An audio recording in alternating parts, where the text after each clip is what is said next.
Selamat datang teman-teman. Pada kesempatan kali ini saya akan menjelaskan mengenai rencana pembelajaran semester untuk IoT praktikum. Ada 16 pertemuan, kita akan lihat satu persatu untuk setiap pertemuannya. Pada pertemuan pertama, mahasiswa menguasai simulator IoT dengan menggunakan Tinkercad.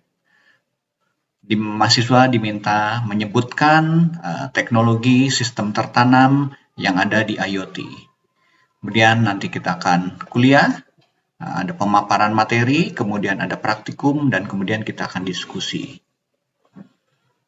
Pertemuannya nanti dilakukan menggunakan secara tatap muka lewat Zoom, atau kita bisa onsite di laboratorium.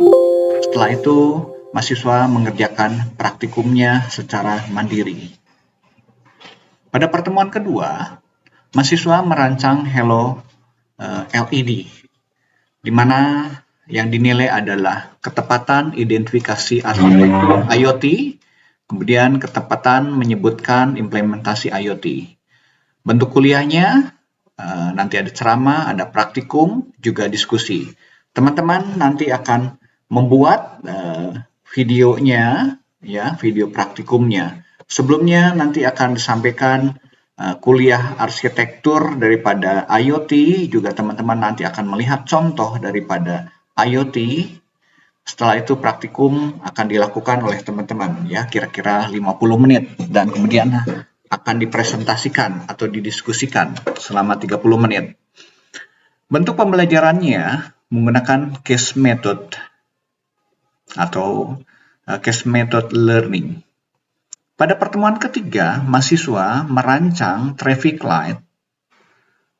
Seperti biasa, nanti ada penjelasan dari dosen, kemudian teman-teman praktikum juga teman-teman akan mempresentasikan, dan kemudian kita akan diskusi mengenai traffic light ini. Pada pertemuan keempat, mahasiswa akan merancang rangkaian analog to digital converter, di mana input dari analog itu akan dibaca, kemudian akan ditampilkan dalam bentuk digital.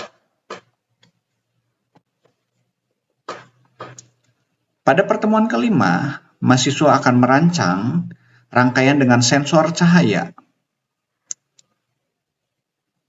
Beberapa sensor cahaya nanti akan dicoba, dan teman-teman akan melihat ketika cahaya itu cukup banyak dan cahaya sangat sedikit atau keadaan gelap. Sensor akan membaca dan akan mendisplay data-data yang dibaca dari sensor tersebut.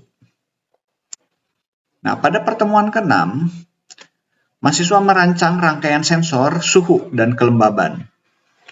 Menggunakan sensor cahaya ini atau sensor suhu ini, teman-teman nanti bisa mengukur suhu dalam bentuk derajat Celcius atau Fahrenheit ataupun Reaumur, tergantung nanti rumus yang kita gunakan.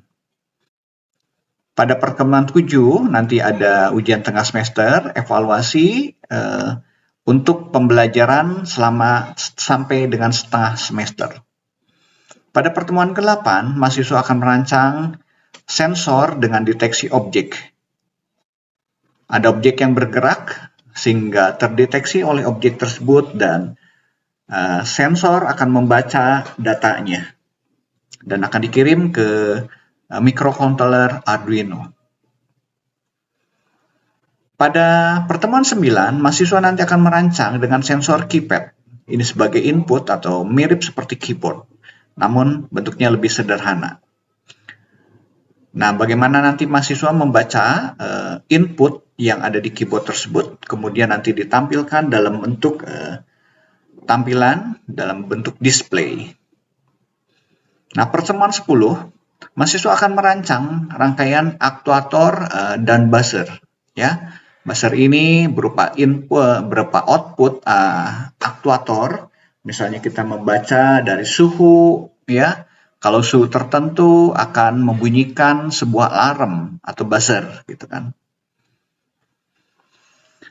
Pada pertemuan 11, mahasiswa akan merancang rangkaian aktuator 7 segment, yaitu berupa tampilan angka digital yang kita bisa program. untuk menampilkan angka maupun huruf. Pada pertemuan 12, mahasiswa akan merancang rangkaian motor servo. Bagaimana kita menggerakkan pergerakan daripada motor itu ke searah jarum jam ataupun kebalikan dengan arah jarum jam. Nah, kita bisa mengatur sudut perputaran daripada servo ini.